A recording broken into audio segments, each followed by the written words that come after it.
Batay sa report na nakarating sa tanggapan ni AFP Chief of Staff General Ricardo David, 3 malalaking kampo ng rebeleng New People's Army ang nakubkob ng mga tauhan ng 26th Infantry Battalion ng Philippine Army sa Barangay San Vicente, Esperanza, Agusan del Sur matapos ng sunod-sunod na internal security operations ng 4th Infantry Diamond Division sa nakaraang linggo.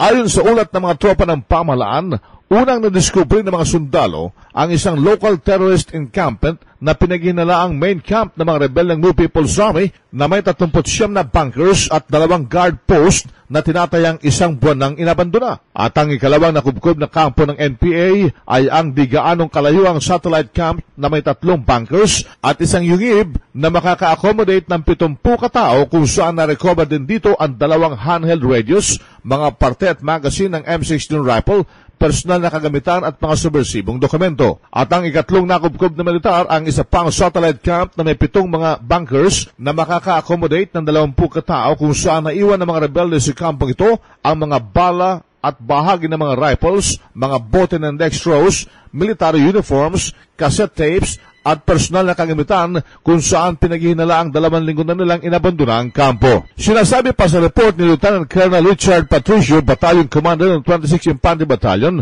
ang pag-iwas ng mga rebelde at walang dulang pag-abandona sa kanilang mga kampo ay isang klarong indikasyon na nataranta na ang mga NPA at pagod na dahil sa dami ng kanilang kagamitang naiwan. RH911, Bing Formento ng DCRH Nationwide.